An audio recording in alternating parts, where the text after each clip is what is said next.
오늘은 데리다의 차이언 문제인데요. 우선 이제 데리다 뭐 공부할 때 항상 그 전체적인 것을 좀 이해하고 그 안에서 데리다를 보면 좋을 것 같아요. 그래서 이제 그동안의 철학은 이제 어떤 플라톤의 이제 이원론적인 철학 구조가 이제 근거를 삼아가지고 이제 철학이 전개가 됐죠.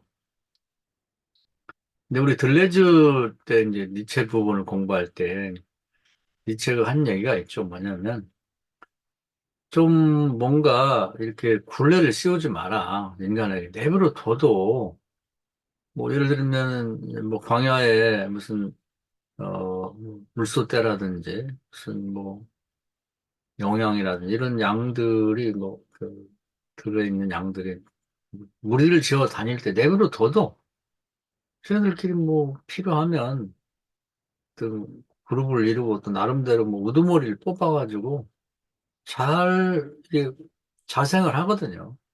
꼭 사람이 울타리를 만들어가지고 뭐그 무슨 개를 키워갖고 뭐 돌보고 뭐 그리고 또 채찍을 갖고 말 타고 다니며 때리고 그럴 필요가 없이 내버려 두라는 거예요. 그러니까 인간도 좀 잔해 있는 그런 무슨 동물들 식물들도 잘 살아가는데 인간인데 그렇게 계속 그 인간을 구속할 필요가 있느냐.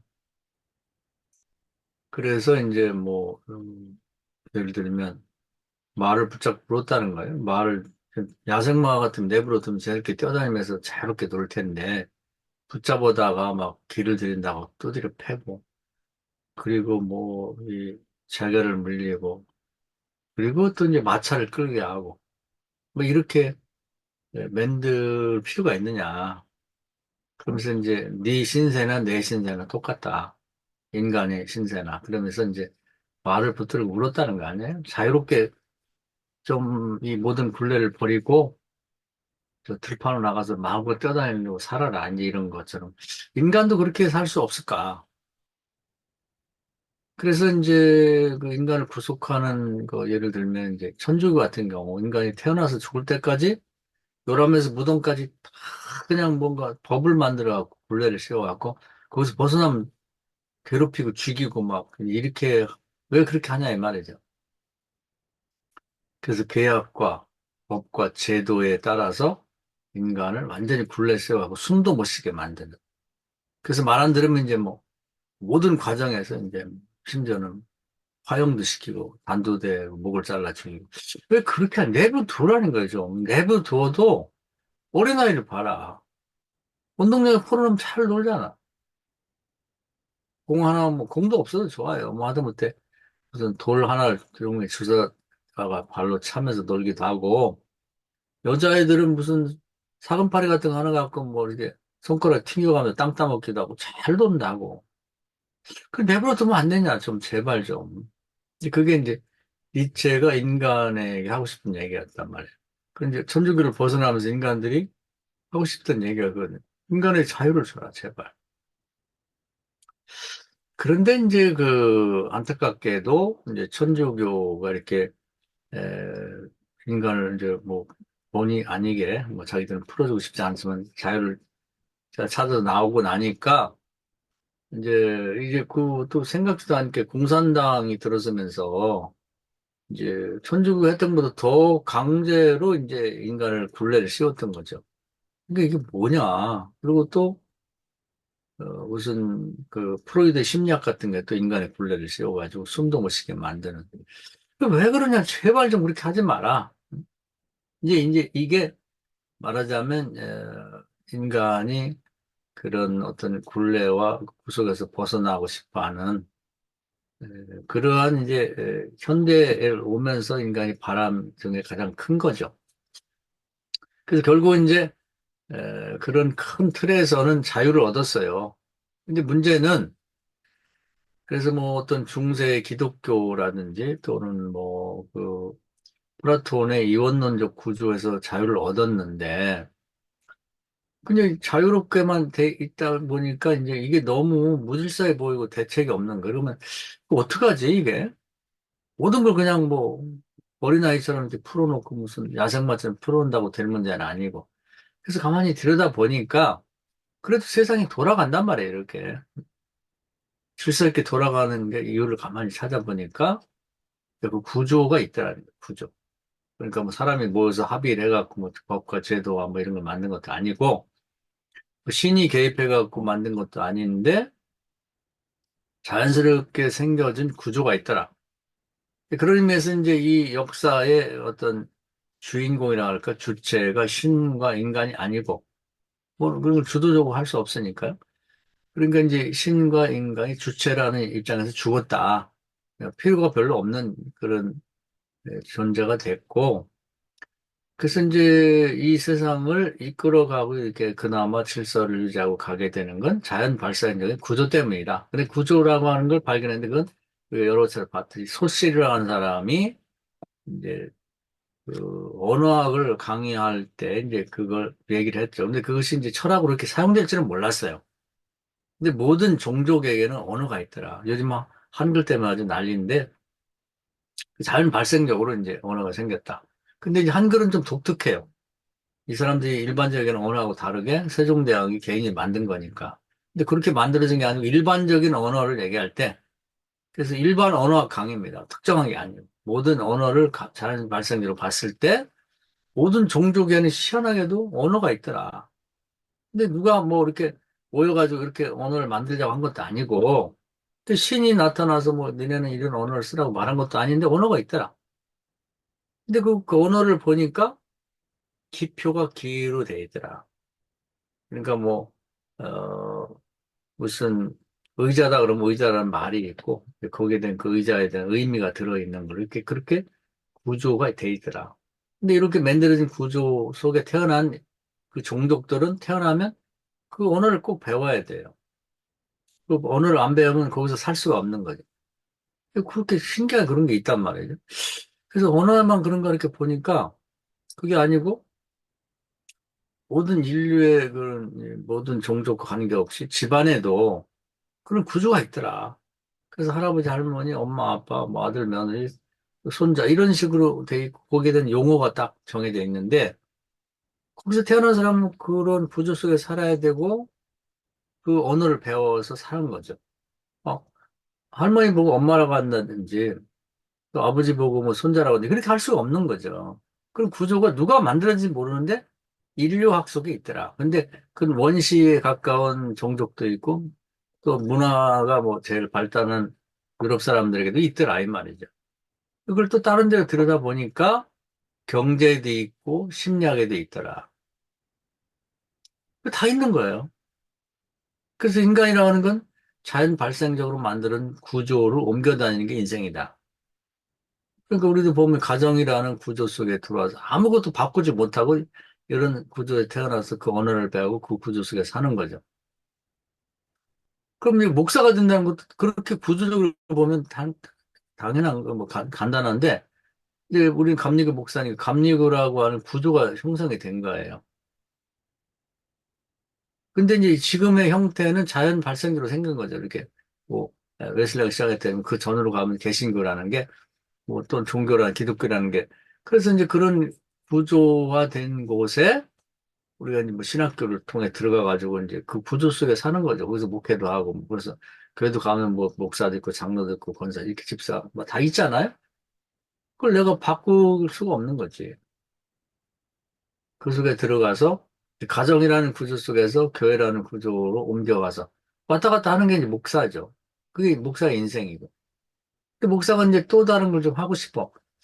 요즘에 뭐 보니까 색스폰을 내 친구 목사는 이제 불던데. 근데 이제 그걸 배우고 싶어. 그러면 이제 그런 구조 속에 들어가야죠. 학원을 가든지 그 모임에 들어가갖고 그것도 악보라든지 뭐 이렇게 다 배우고 뭐 이제 그런 게 있단 말이에요. 삑소리 아무렇게 내면 그 거기서 같이 살 수가 없는 거죠.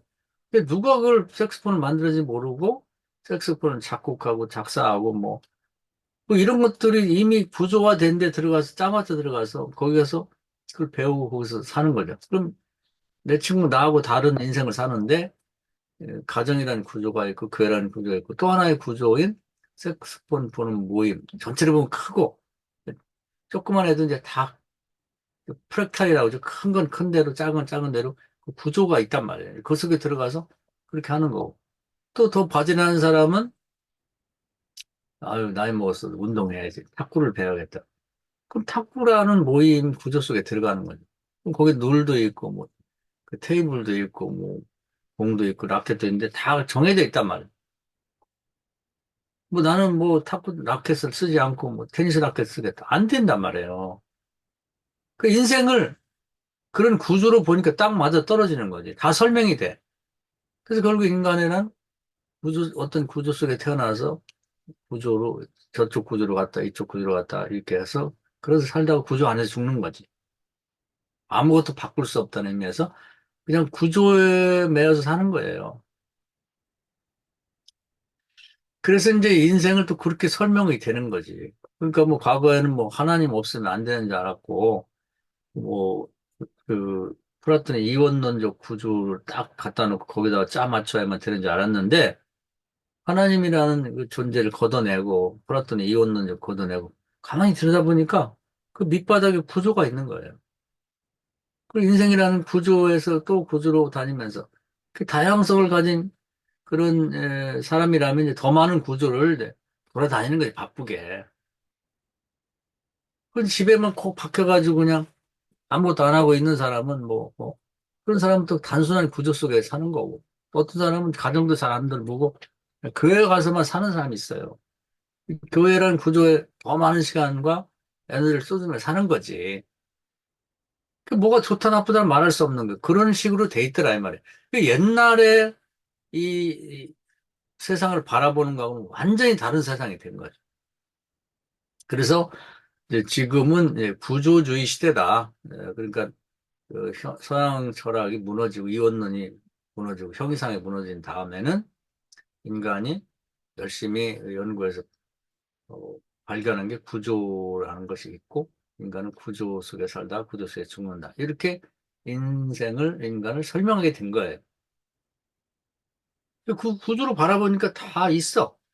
경제에도 있고, 뭐 알티세 같은 경제에도 구조가 있더라. 경제도 간단하죠. 자본가가 있고 노동자가 있고. 그 구조를 어떻게 바꿀 수가 없어요. 그건 뭐 어느 단체나 가봐도 그게 있거든. 그러면 이제 우리 어떤 심리학에도 보니까, 락강에 보니까 무의식에도 구조가 있더라. 다 구조로 파악한 건 이제 구조주의는 거예요. 그러니까 이제 문화에도 뭐 있고, 뭐 신화에도 있고, 뭐 다 하다 보니까 이제 모든 방면을 이제 구조주의적인 입장에서 이제 바라보게 된 거죠. 그 전에는 플라톤의 이원론적인 철학 입장에서 봤다가 이렇게 바라본 거죠. 근데 이게 신기할 정도로 이렇게 돼 있는 거예요. 그러니까 이제 이게 모든 면이 달라지는 거예요. 그래서 신도 주체가 아니고 인간도 주체가 아니고 구조가 주체가 돼버린 그런 상태가 됐는데 그러면 이제 구조주의 이후란 말이에요. 포스트 구조주의는 또 뭐냐? 구조주의는 구조가 딱 짜여져 있는 걸로 봤단 말이에요. 딱 짜여져 있는. 그런데 이제 포스트 구조주의는 구조주의를 넘어서는 거죠. 구조주의를 다시 비판적으로 보니까 구조가 있긴 있는데 없다는 얘기는 아니에요. 꽉 짜여져 있지 않단 말이에요. 그래가지고 이제 이 대표적인 사람이 이제 에, 이 데리다인데 데리다를 알고 보면 이제 구조에 대한 해체라고 봐야 돼. 구조에 대한 해체. 그래서 이제 영향을 받기도 하고 이제 그걸 해체를 하는 건데 하나 한 사람한테 영향받은 사람들은 이제 지난주에 공부를 했죠. 그리고 이제 그걸 이제 파괴라고 하는 건 완전히 없애고 새롭게 하는 건데 그게 아니라 그 속에서 해체라고 하는 걸 파괴라는 말을 이제 이 하이데크 파괴라고 말을 썼는데 이 사람은 이제 해체라고 이제 새로운 용어를 만들어 갖고 쓰는 거죠. 파괴는 아니고 뭔가 그걸 새롭게 바라보는 거죠. 이제 파괴는 완전히 없애는 건데. 그래서 영향받은 사람들을 보면 가장 크게 영향을 받은 건 소시르의 이제 구조주의, 언어 구조학인데 그래서 소시르는 이제 그 어떤 기표가 있으면 기가 딱 이게 고정되어 있는 걸 봤는데 그게 고정되어 있지 않다는 거예요. 그래서 영향을 받았으면서 그걸 넘어서는 거지. 그래서 제가 뭐 여러 가지 예를 들었습니다만은 뭐 언어에 대한 얘기를 이제 자꾸 얘기를 하면 이제 복잡해지니까 그냥 언어 중에서 이제 그 기호, 사인에 관한 얘기예요. 우리가 언어가 뭐 몸 언어도 있고 무슨 징후도 있고 뭐 어, 상징, 심볼도 있고 그러지만 이제 그런 것들은 이제 언어학에서 다룰 문제고 거기서 이제 그 어떤 기호의 문제인데 제가 여러 차례 뭐 얘기를 했습니다마는 그 뭐 바다에서 이제 머리가 세모지고 뭐 몸통이 네모지고 다리가 10개인 걸 처음 잡았단 말이에요. 이름이 없잖아요. 괴 생물체지. 근데 이제 이게 보니까 이 기존에 있는 꼴뚜기하고 문어하고 달라요. 그 차이를 위해서는 새로운 이름을 줘야 돼. 이걸 문어라고 하면 헷갈리니까. 그러니까 이걸 뭐라고 이름을까? 이게 꼴뚜기하고 문어하고 다르게 차별을 위해서는 그냥 오징어라고 치자. 이렇게 사람이 누가 그랬는지 모르는데 하여튼 그렇게 이름이 정해졌단 말이야. 그러니까 기표가 오징어인데 사실 이게 처음 발견하고 잡힌 그 생물체하고는 아무 관계없는 그냥 이름을 붙인 거예요. 차별을 위해서. 차이를 위해서. 그러니까 문어와 꿀뚝이나 이런 비슷한 것들과 차이를 위해서 똑같은 이름이 안 되니까 새로운 이름을 줘서 붙였다. 이게 이제 기호가 된 거죠. 그럼 기의는 뭐냐면 지금 얘기한 내용이에요. 꿀뚝거나 문어와 다르게 이곳은 머리가 세모지고 몸통이 네모지고 다리가 10개 달린 거다. 이게 이제 기의가 되는 거예요. 그럼 그다음부터는 이게 사람들이 계속해서 반복해서 부르다 보니까 그게 원래 그런 줄 알았단 말이에요. 원래 그런 게 아니에요.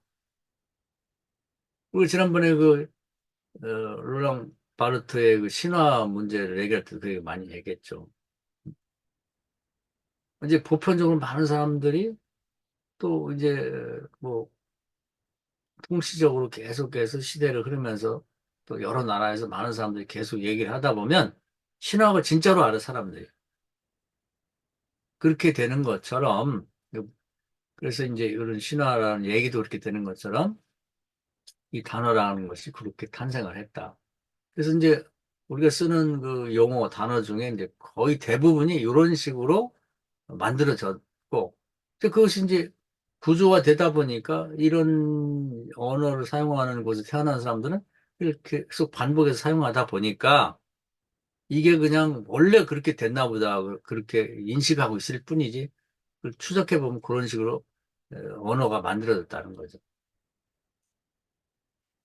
그런데 이제 그 부분에 대해서 이제 이 구조주의도 배우고 또 이제 이 구조라고 하는 것을 이제 데리다가 배웠는데 데리다의 얘기는 뭐냐면 차이를 위해서 이제 이름을 붙여가지고 이렇게 이름을 만들어 놨는데 이게 고정된 게 아니라는 말이에요. 응? 그러니까 저 의자 얘기도 드렸는데 이제 의자는 앞에 있는 탁자하고 다르다는 의미에서 의자라고 이름을 붙였단 말이에요. 근데 의자라는 이름이 지금은 의자라고 하지만 과거에는 이게 방석일 수도 있고 깔개일 수도 있고 받침일 수도 있고 이렇게 여러 가지 이름이 있었을 텐데 그것이 이제 어떤 상황에 따라 변해가지고 지금 의자라는 이름을 갖고 있는데 이게 나중에 시대가 변하면 다른 이름으로 바뀔 수가 있다. 기표가 바뀔 수가 있다는 거예요. 그 기의라는 것이 지금은 앉는 걸로 돼 있지만 그 기도 계속 바뀔 수가 있다는 거예요. 그것이 이제 뭐 어떤 사람은 그게 뭐 그 엉덩이를 붙이고 앉는 책상, 그 의자일 수도 있지만 어떤 사람에게는 그게 이제 뭐 필요가 없으면 화분 받침대로 쓸 수도 있는 거고. 그리고 그것이 또 뭐 싸울 때 뭐 집어 던질 게 없으면 자기가 불리하면 무기로 사용해서 집어 던질 수도 있는 거고. 그래서 이제 쓸모가 더 없어지면 겨울에 추우면은 그걸 부서뜨려 가지고 화목으로 쓸 수 있다고 장작으로. 그러니까 그 의미도 계속 변하는 거예요. 이게 이제 차이에서 차연으로 바뀌는 거예요, 이게. 그 현재 아직 그게 고정되지 않았다는 거죠. 그런데 그러면 지금은 의자이면서 그 앉는 거라고 이렇게 정해져 있는데 이게 끝난 게 아니고 다음에는 다른 이름도 바뀔 수가 있고 의미도 바뀔 수가 있다는 거예요. 그 지연이 되는 거죠. 차이면서 지연이야. 그래서 이제 요걸 예, 그 기호, 뭐 기표 기호에 대해서 이제 소실이한테 중요한 걸 배웠는데 소실에 대한 비판은 뭐냐면 그게 기표와 기가 고정되어 있다고 보는데 그건 아니다. 언제든지 새로운 기표 기로 바뀔 수가 있다. 그 현재는 이렇게 사용되지만 다음에는 다르게 변할 수 있다는 현재 지연 상태다. 이제 계속 바뀔 수가 있는 거죠. 여기까지 온 거지. 그런 의미에서 이제 소실을 극복했다. 이렇게 보면 되는 거예요. 그 다음에 하이데거의 영향을 받았는데 하이데거 이제 그 다른 책들은 잘 안 나오는데 그게 이제 우리 그 이정복 교수가 쓴 후기를 보면은 하이데거 후기에 보면 X라는 게 나와요. 근데 그 책이 참 잘 쓴 거야. 그게. 근데 뭐냐면 그것도 이제 이름이 하나 있단 말이죠. 근데 이제 그 전에 이제 뭐 예를 들면 제가 사랑 얘기를 했는데 남자와 여자가 좋아하는 감정을 사랑이라고 표현해갖고는 그건 맞긴 한데 그 전체를 담지는 못해. 그건 뭐 사랑 이전에 뭐 무슨 풋사랑도 있을 수 있고 미움도 있을 수 있고 뭐 상사병도 있을 수 있고 뭐 별의별 다른 용어를 사용해도 그 남자와 여자가 가진 그 묘미한 그런 미묘한 감정, 그리움이라는 이런 걸 다 담을 수는 없어요. 그래서 사랑이라는 단어를 썼지만 이걸 지운단 말이에요. 이것만 갖고 부족하다. 그 묘한 얘기예요. 그냥 참 하이데거 천재 같아, 진짜. 그래서 이제 뭐 성경도 마찬가지죠. 성경도 지금 뭐 구약 전체를 따지면 양이 굉장히 많은데 히브리어 단어가 8천 단어가 안 된다는 거예요. 7,900 몇 단어밖에 안 되잖아요. 근데 그 많은 그 내용들을 그걸 가지고 쓰다 보니까 한 단어에 의미가 그러니까 기표 하나에 의미가 뭐 100가지, 150가지 될 수가 있거든. 그 두 단어가 있는데 그 많은 그 의 중에서 이제 앞에 있는 뭐 그런 어떤 주어라든지 동사, 그다음에 목적어 이런 것들 중에서 그 많은 기의 중에 어떤 기의를 선택해서 조합을 해서 문장을 만들어야 따라 의미가 수도 없이 많이 나올 수가 있단 말이에요. 그래서 그것 때문에 탈무드가 나온 거예요. 이렇게 해석하고 저 사람 저렇게 해석하고. 지금도 이제 수많은 해석의 가능성이 있는 거지. 뭐 어떤 사람이 이걸 그 세 가지 단어 중에서 뭐 여러 가지 중에서 기의를 뽑아서 나는 이렇게 본다. 그 가입표해줘. 의미가 없다는 건 아니야. 그러나 이것이 다 그 의미를 담은 건 아니다 이 말이죠. 그런 걸 배운 거예요. 그러니까 아직도 더 가봐야 되는 거죠. 근데 이게 언제 끝나느냐? 세상 종말 때까지 올 때까지 계속 변할 가능성이 있는 거지. 그러기 때문에 지연시켜야 돼. 이것이 확답이다. 이 기에는 이 기표다. 이 기표는 이 기라고 말하는 것을 여기서 끝났다고 말하는 사람도 계속 지연시켜야 돼. 그런 말을 아직 못하도록. 아직 끝난 게 아니야. 이런 거죠. 그런데 이제 하이데거에 대한 이제 비판은 뭐냐면, 그럼에도 불구하고 하이데거는 존재와 시간. 뭔가 존재에 대한 그 미련을 버리지를 못하는 거예요. 계속해서. 일종의 신학자이니까 그렇죠. 그러다 보니까 왜 그걸 못 버리냐. 존재는 신의 죽음인데, 이런 세상에 신의 역할은 끝났다, 이제. 그런 입장인 거죠. 이제. 그러니까 이 데리다는 그런 걸 다 해체시키는 거예요. 그리고 니체를 이제 가장 좋아하고 영향을 많이 받았는데, 그, 니체는 뭐 제가 서두에도 얘기를 했습니다만은 세상은 뭐 어떤 뭐 이렇게 인간들이 모임에 있어 결정을 하고 뭐 신이 쌓고 뭐 이렇게 저렇게 되는 게 아니고 그냥 자연 발생적으로 이렇게 돌아가는 거죠. 이제 거기서 본 구조는 어, 윤회입니다, 윤회. 음? 그러니까 세상에 생명체가 있는 것은 그냥 끊임없이 사람에게선 사람이 나와요. 그리고 염소에겐 염소가 나온다고. 염소에게서 사람이 뭐 암염소, 순염소가 같이 살면서 사람을 새끼로 낳지는 않아. 그것이 반복되는 계속 이 역사가 있는 한 장미에서는 장미가 나오고 그리고 뭐 이 다른 꽃에서는 뭐 채송화에서는 채송화가 나오는 거지 장미를 심으면 채송화 나올 수 없거든요. 그것이 반복된다는 끊임없이. 근데 기가 막힌 얘기예요, 그 얘기도. 그러니까 그게 이제 말하자면 세상의 구조예요, 구조. 근데 거기에는 뭐 신이 개입할 일도 없고 내버려둬도 항상 그렇게 돌아간다는 거예요. 이 세상은 그렇게 보는 거지. 그거 보는 이제 구조예요, 구조. 근데 이제 아쉬운 점은 이제 이 사람이 이제 그걸로 끝났으면 좋은데 이제 자기 철학을 설명하다 보니까 니체도 그리스 신화에 너무 집착하는 거예요. 그래가지고 전체를 봤을 때 아폴론적인 것이 있고 디오니스적인 것이 있다고. 또 이제 그걸 또 빠져요, 이렇게. 그걸 없애버리자, 이 말이에요. 왜 그런 얘기를 하냐. 응? 아폴론적인 것, 디오니스적인 걸 따로 구분할 필요가 없는 거예요. 그냥 기표와 기, 이런 식으로 구조가 있고 구조는 끊임없이 변화하면서 이제 가고 있다. 이제 그런 식으로 봐야 되지 않냐. 이제 이런 얘기고요. 그 다음에 이제 그 헤겔의 또 영향을 받았어요. 헤겔이 좋은 점은 이제 멈추지 않고 계속 정반합으로 가는데 왜 정과 반으로만 가냐. 그리고 그렇게 하다 보니까 이제 목적적인 전개가 되면서 항상 낙관적으로 갈수록 더 좋아진다. 그런 게 어딨냐 이거예요. 좋아질 수도 있고 나빠질 수도 있는 거고. 왜 그런 구조를 고집하느냐. 그런 형태로 뭐 끊임없이 가는 건 맞는데 그 구조.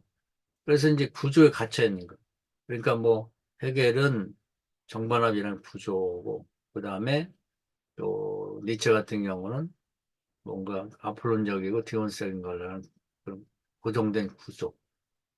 또 뭐 하이데거는 에, 뭔가 존재와 그다음에 시간 이런 식으로 어떤 존재의 끊임없는 인정 그런 거 문제가 되는 거고 기표와 기가 고정돼 있다고 하는 소실의 문제 이런 것들에 대해서 이제 비판을 하는 거죠. 그러니까 뭐 완전히 파괴가 아니라 그런 걸 해체시켜가지고 그냥 세상에 있는 것은 끊임없이 차이를 위해서 뭔가 만들어지고 있고 그리고 이제 그것에 대한 어떤 최종 확정된 건 없이 끊임없이 변화하고 있다. 이제 그것을 주장하려고 하는 거죠. 근데 그 부분이 굉장히 어려워요. 그 차이와 차연인데 차이에다가 이제 지연을 갖다 붙인 거예요. 차이가 계속 변화가고 있는데 딱 멈추질 않았다. 지연 상태이다. 계속 가고 있다. 결론이 안 났다. 아마 신앙적으로 말한다면 종말이 올 때까지 끊임없이 변하는 거지. 근데 이게 이제 다른 것도 이제 보면 다 맞는 게, 이제 우리 사람도 뭔가, 이제 결혼을 해서 애를 낳게 되면 똑같은 애가 나오는 게 아니고, 뭐 계속 바뀌잖아요. 차이가 있다고. 그러면 이 집안에 나오는 최종적인 아이는 요런 아이라고 하는 것은 아직 확정질 수가 없는 거예요. 계속 차이를 나면서 다음 또 그 자식이 결혼해서 손주를 낳으면 또 다르고 또 다르고 다르고. 그러니까 완전히 다르진 않은데 그 집안에서 애가 나오는데 끊임없이 차이를 조금씩 나오면서 최종 확정된 이 집안의 아이는 이걸로 끝나지는 않고 계속 지연 상태로 계속 된다는 거예요. 근데 그게 사람만 그러냐? 그게 아니란 말이에요. 식물도 보면 올해 뭐 이제 이렇게 뭐 어떤 장미를 이제 이제 꽃을 피워보면 장미는 장미인데 장미는 장미하고 또 다르단 말이에요. 근데 그게 항상 좋아지는 장미는 아니야. 좋아질 수 있고 나빠질 수 있는. 차이를 내면서 완벽한 장미가 나올 때 지연 상태로 됐습니다. 올해도 이제 지금 뭐 엊그저께 무슨 산에 좀 갔다 왔는데 보니까 올해는 이제 단풍이 드는데 예쁘진 않더라고. 뭐 날씨가 별로 안 좋아서 그런지. 근데 그 나무에서 단풍이 나오는데 작년 단풍하고 또 다른 단풍이 나오는 거죠. 그 차이를 낳는 거죠. 그러나 완벽한 단품, 이것이 더 이상 새로운 단품 없다. 이렇게 확정될 수는 없는 그 지연이 있는 거죠. 그거는 이제 없는 얘기는 뭐 철학은 이제 그 단어의 창조라고 그랬죠. 그래서 차이라는 말을 이제 만들어낸 거죠. 그 영어로 하면 디퍼런스인데 프랑스 말은 디페랑입니다. 근데 이제 그게 difference인데 그 이제 끝에 이를 a로 바꾸면서 발음도 똑같아요. 근데 의미를 거기다 보충한 거지. 차이를 차이로. 그래서 그런 영향을 받았는데 가장 이 사람이 좋아하는 영향을 받은 비판할 게 없는 사람은 이제 말레르메입니다.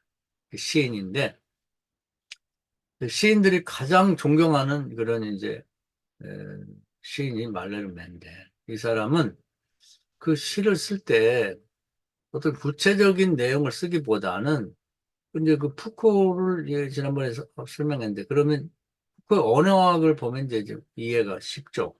그래서 그거는 이제 언어를 다룰 때 우리가 쓰는 일반 언어를 언어되게 하는 언어의 존재라고 할까요? 언어 자체의 세계를 얘기했단 말이에요. 그러면 그건 언어는 언어인데 아직 그게 언어로 구사되기 전에 언어 자체의 세계다 보니까 그냥 뭐 메아리처럼 웅얼웅얼 하는 소리, 아직 어떤 소리로 구체화되어 나오지 않은 그러나 모든 가능성을 갖고 있는 그리고 이미지로 말하면 사방팔방이 이제 조각으로 된 그런 유리방처럼 하나의 이미지가 있으면 그 이미지가 반대편 또 옆에 계속 비치면 그것이 또 다른 거울에 또 비치고 비치고 끊임없이 움직이는 이미지, 쉬지 않고 계속해서 움직이는 그런 이미지가 가능한 세계.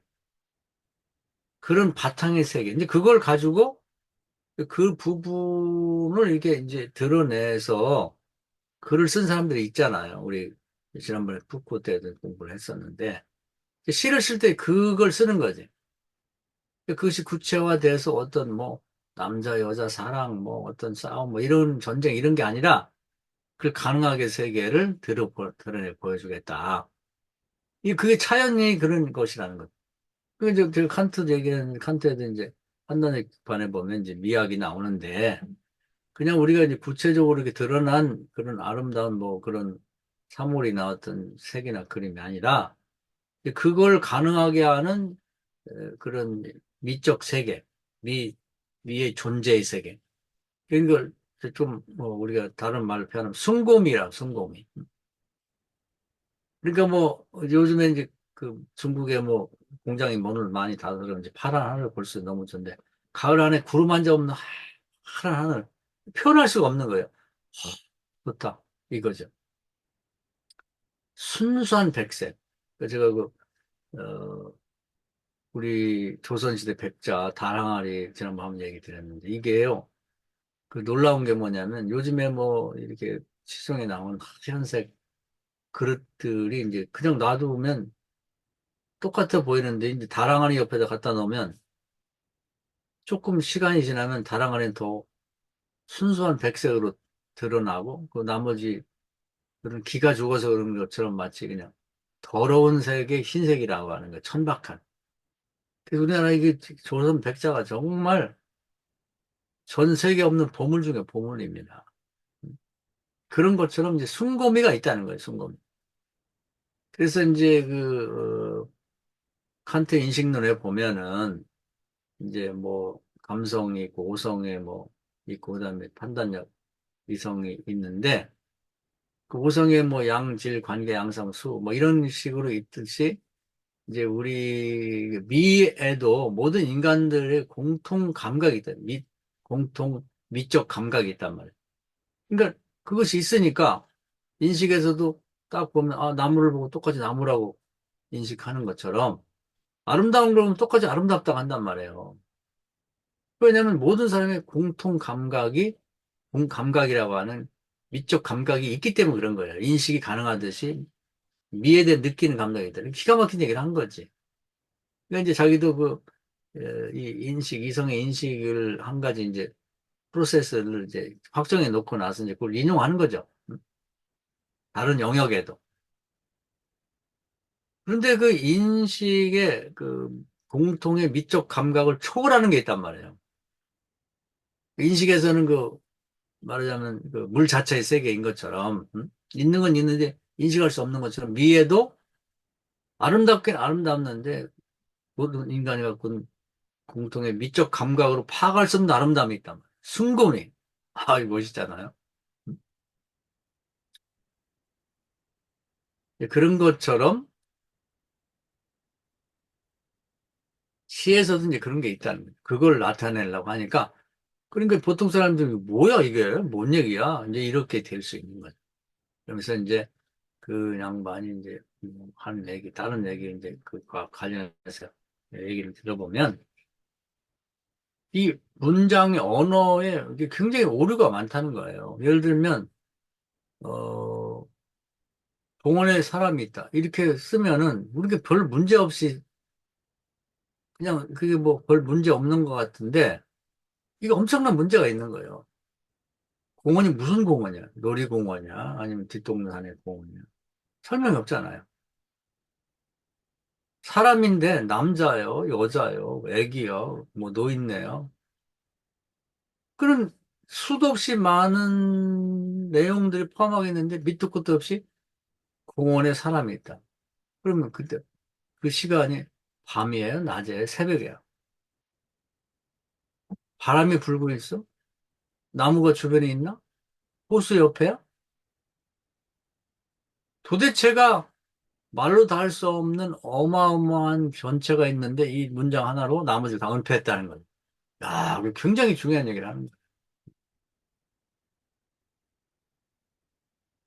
그만큼 문장이라는 게 이제 굉장히 위험한 거죠. 그래서 이제 그것이 이제, 푸쿠에 같은 데 가면은 이제 선택과 배제죠. 지금 기록된 모든 것들은 나머지를 다 배제하고 은폐하고 선택된 것만 이렇게 보여주고 있기 때문에 그걸 보는 사람들 엄청나게 왜곡을 시키고 있다는 거죠. 그러니까 지식 고각을 통해서 배제된 것을 그 당시로 돌아가서 가능하면 되살려서 봐야 된다. 우리가 지금 우리 목사님들이 하고 있는 스토리 라인도 이제 그 작업을 사실 하고 있는 거예요. 전체성으로 봐서 은폐된 부분들을 이제 선택된 몇 가지 문장만 가지고 은폐된 부분들을 전체성에서 복원시켜 보려고 노력을 하는 거죠. 그래서 이제 가능하면 이제 은폐되지 않은 그 당시 그 날 것을 어떻게 표현할 수 있겠는가 하는 것이 이제 이 말레르메의 이제 시학이 글쓰기거든요. 그러니까 이제 지금 데리다도 어, 그런 걸 지향하고 있는 거예요. 뭔가 확정을 져가지고 이제 기표, 기의, 뭐 이야기도 신화처럼 이렇게 딱 확정을 져갖고 이것만이 진리인 것처럼 함으로써 나머지 은폐된 게 다 배제되는 그것을 벗어날 수 있는. 그래서 현재 얘기되는 것 갖고는 이제 전체를 얘기하는 데서 그냥 한 과정일 뿐이지 아직도 지연 상태. 그래서 이 차이를 이제 아직 확정되지 않은 이제 차연으로 보고 있다. 근데 이게 굉장히 설명하기 어려운 거예요. 왜냐하면 그동안에 생각했던 것과 다른 얘기를 하기 때문에 본인도 힘들어요, 설명하기가. 그래서 오늘 이제 내용은 뭐냐면 차이를 어떻게 설명할까 하는 다양한 얘기를 하는 거예요. 한마디로 설명 안 됩니다. 자기도 설명이 어렵다는 얘기야. 그래갖고 굉장히 많은 책을 썼어요. 뭐 100권이 넘는 책을 썼다는데 그 얘기하면 계속 그 얘기예요.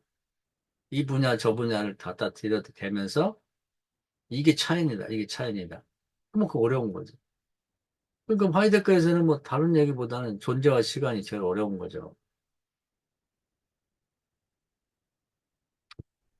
또 뭐 F케 치고 보면은 우리가 이제 철학 작업할 때 이제 항상 철학사 그걸 했는데 플라톤은 뭐예요? 이데와 형상 그거 갖고 이제 모든 변에다 이제 이렇게 적용을 하고 그걸 연구하는데 아직은 답이 안 나왔어요. 이데아가 뭐냐?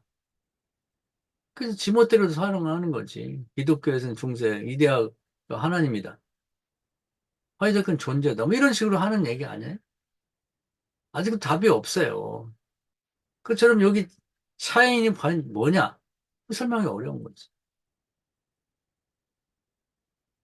그래서 여기 보면 여러 가지 이제 뭐, 얘기를 하고 있는데, 예, 뭐 첫 번째 뭐 자동 효과다 그러면서 이제 그건, 뭐 적절하게 표현은 이 말 단어가 맞지 않다고 나는 생각을 해요. 이제 부족하지.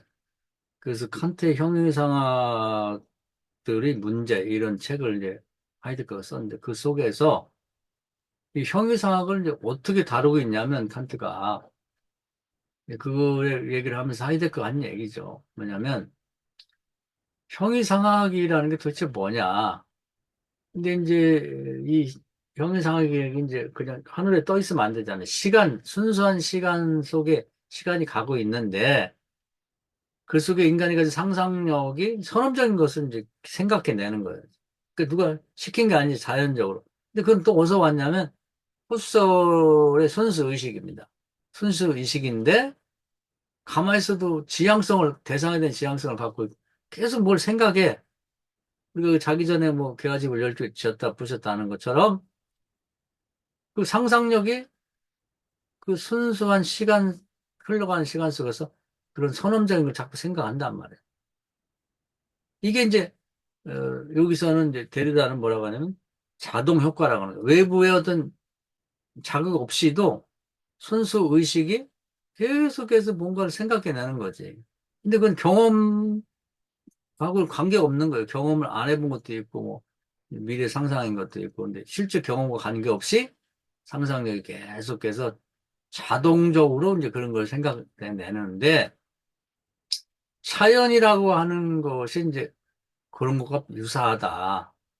그래서 시간이라고 하는 이렇게 흘러가는 시간 속에서 뭔가 외부의 자극 없이 계속해서 뭔가를 상상해내면서 이제 변화해 가는 것처럼 이제 그것이 자연이 그런 형태가 유사하다. 이런 얘기를 하려고 하는 거예요. 자연의 말을 이제 이해시키려고 하는 거죠. 그 다음에는 이제 뭐 또 이게 보면은 그 하이, 이맨, 경적, 귀, 고막인데 뭔가 이제 두 단어를 연결하는 거죠. 이렇게 연결하는 경첩처럼. 그래서 이제 앞에 거가 뒤에 그 차이는 근데 완전히 떨어진 차이가 아니라 연관 속에서 계속 움직이는 이제 그런 것을 이제 또 이 차연이라고 볼 수가 있다. 그다음에 유령이라고 표현했는데 유령은 어 없는데 있는 것처럼 보이고 있는데 없는 것처럼 보이는 이 차연은 뭐라고 딱 이렇게 구체적으로 이렇게 모양을 보여줄 수 없지만 있긴 있는 거죠. 유령처럼.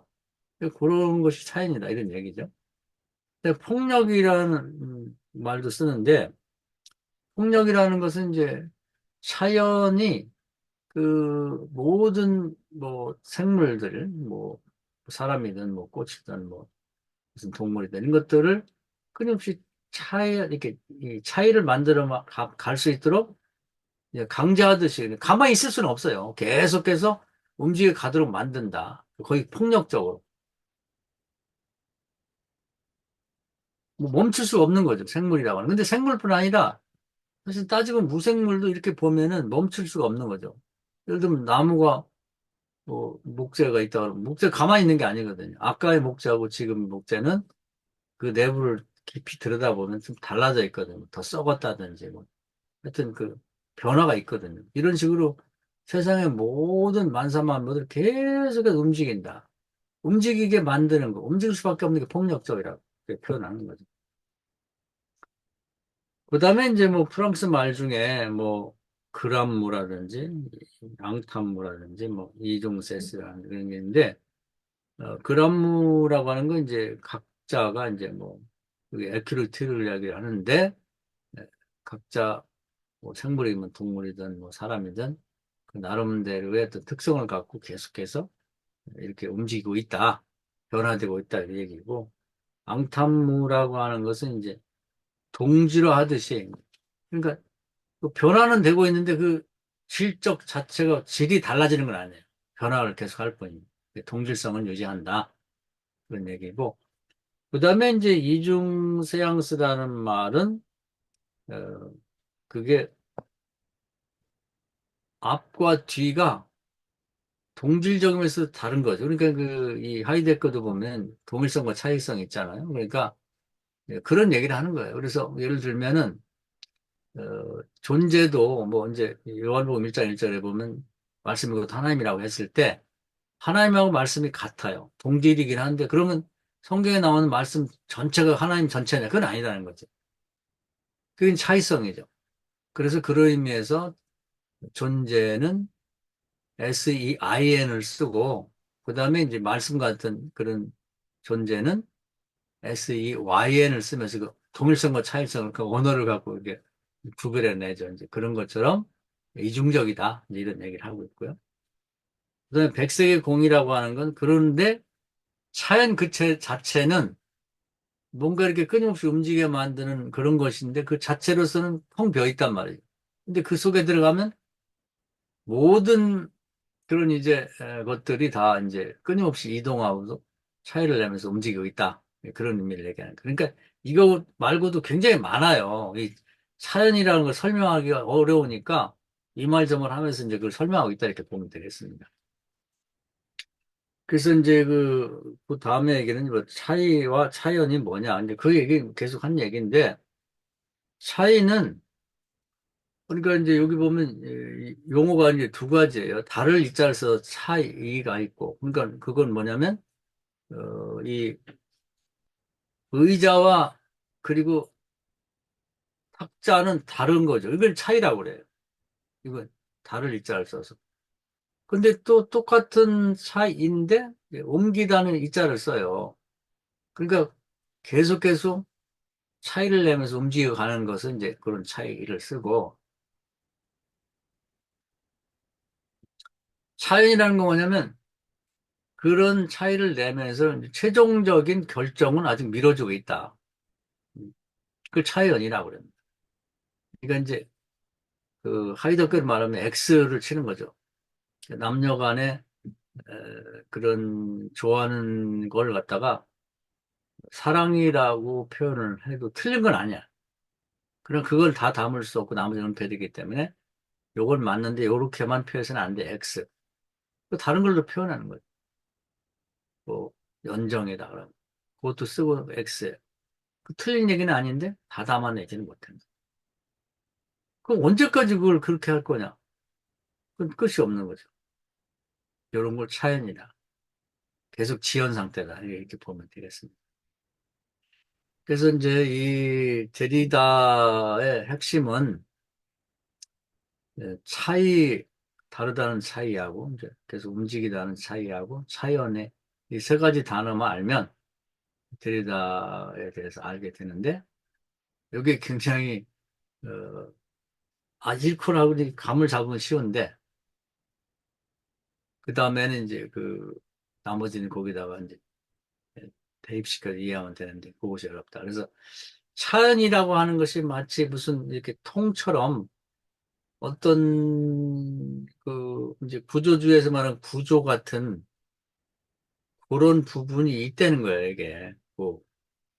근데 이걸로 모든 것이 다 설명이 되고 이 안에서 모든 것들이 다 이제 변해가는 것들을 이제 철학적으로 설명한다고 보면 되겠죠. 여기에서는 이제 그 어떤 것도 확정된 건 없다. 모든 만사 만물들이 계속 차이를 내면서 앞으로 나가고 있다. 근데 이게 어, 일반적인 사람들이 생각하는 이제 그런 움직이는 차이하고는 좀 다르게 이게 다양한 방향으로도 움직여지고 있다. 꼭 직선으로만 가는 게 아니고 그런 의미에서 산정이라고 그러죠. 이렇게 변하기도 하고 저렇게도 변하기도 하고. 그러나 에, 이 니체가 얘기하는 윤회를 벗어나지는 않는 형태에서 그러니까 뭐 사람과 사람이 결혼해서 애를 낳는 거지 사람과 사람이 결혼했는데 염소를 낳지는 않는 그런 그 룰 안에서 그러나 끊임없이 변하고 있다. 그래서 이 집안에서 최종적으로 애를 낳는다면 요런 아이가 완전히 확정이 돼. 요게 얘 끝이야. 이건 없는 거죠. 사람, 끊임없이 이제 그것이 움직여 가도록 그렇게 하고 있는 그런 형태의 그 부분이 있다는 거예요. 그게 차연이에요, 차연. 이해가 되세요? 이해가 되죠? 그러니까 자꾸 생각하시면 이해가 돼요. 쉬운 얘기인데, 그동안 없던 얘기이기 때문에 그게 이제, 어, 좀 혼란스러울 수가 있다. 그래서 계속 제가 반복해 얘기하고, 이제 강의를 듣다 보면, 아, 이런 거구나. 그렇게 이해가 됐을 것 같아요. 그래서 교회도 보면 이제 교회를 다른 말로 하면 차연이라고는 틀이나 마찬가지예요. 교회도 보면은 계속해서 이제 사람이 변화가 되잖아요. 근데 그 변화가 된다고 해서 뭐 정반합으로 계속 발전해 나가는 건 아니잖아요. 잘 나가다가 또 뒤로 후퇴하고 타락하기도 하고. 근데 또 교회 안에서 계속해서 보면 이제 달라지고 변화가 된다. 그래서 보면 이제 늙어가는 것도 보면은 뭐 늙어가다가 또 뭐 열심히 운동해서 젊어지기도 하고. 그런데 하여튼 방향은 그걸로 가고 있어. 뭐 신앙도 계속 가기는 가는데 좀 좋아졌다 나빠졌다 하면서 이제 그런 일종의 교회도 그런 의미에서 보면 하나의 사연이라고 하는 뭐 기관이라고 할까 하여튼 뭐 부주라고 할까 뭐 그런 걸로 볼 수도 있는 거죠. 가정도 이제 한 일종의 차이라고 볼 수가 있는 겁니다. 그래서 남녀가 만나갖고 거기에 이제 부모도 있고 자식도 있고 손주도 있고 계속해서 거기서 뭔가 차이를 내면서 가잖아요. 어제 집안하고 지금 집안하고 또 다르고 한 10년 지나면 완전히 달라지거든요. 그래서 차이를 내면서 계속 가고 있는 거예요. 근데 일직선으로 계속 발전만 하는 건 아니라고. 후퇴했다가 앞으로 가기도 하고 또 약간 변화를 일으키면서 계속 가고 있다. 교회도 이제 또 다른 의미의 차이인 것 같은 거고, 가정도 차이인 것 같은 거고, 또 우리 자신도 차이인 것 같은 거예요. 지식도 계속 발전하다가 또 후퇴했다가 뭐 다 잊어먹었다가 또 가기도 하고. 그 우리 신체 기관도 건강했다가 병들었다가 또 건강하기도 하고. 계속 차이를 내고 가는데 확정되지 않은 지연 상태. 최종적인 결론이 나기 전까지는 조금씩 지연된 상태로 가고 있다. 그 차이는 아닌 게 없는 거죠. 그러니까 그 구조주의는 구조를 따져보면 구조가 아닌 게 없거든. 근데 여기는 차이이 아닌 게 없는 거죠. 학교도 그런 의미에서 차이이거든요. 애들이 들어와가지고 몸도 잘하고 지혜도 잘하고 뭐 인간관계도 잘하고 계속 차이를 내면서 앞으로 간다고. 근데 후퇴했다 갔다가 이렇게 되기도 하고 여기서 따로 떨어져 나오기도 하고 그러면서 그것도 차이의 일종인 거나 마찬가지다. 이렇게 보는 거죠. 그래서 요걸 이제 그 구조주의적이고 다른 뭐 이원론적인 사고를 하던 사람들에게 설명하기가 너무 어려우니까. 그래서 뭐 이제 사람들이 비판도 많이 하죠. 말장난이다. 뭐 말도 안 되는 소리다. 뭐 별소리 다 하는데 끊임없이, 어, 그렇게 이제 이걸 해서 자기 유럽에서는 인정도 못 받았고 사실은 에, 그 미국에 가지고 이제 특히 그 드만이나 이런 사람들이 이제 이 사람의 철학을 가지고 뭐 문학 비평하고 이러면서 이제 미국에서 유명해졌지만 자기 시대에는 그 사람들에게 이걸 이해시키기 굉장히 어려운데 지금도 어렵다. 현재는 이제 이 세상의 철학 중에 이제 가장 현재에 각각 보면 이제 해체 그리고 이제 데리다의 철학이라고 보면 되겠습니다. 그래서 기존의 모든 것들을 해체해서 이 차연이라고 하는 단어 속에 그런 뭔가 이 구조라고 할까요? 뭔가 하여튼 이제 그런 어떤 틀 속에다가 다 집어넣고 다 해석이 된다 하면서 그렇게 보면 되겠습니다. 자, 저도 설명하기 좀 어렵네요. 이게 감을 잡으셔야 돼, 감. 자, 여기까지 강의를 하고 또 다음에 이제 조금 더 저도 생각을 어떻게 설명하면 좋을지를 한번 찾아서 또 한번 계속 나가봅시다.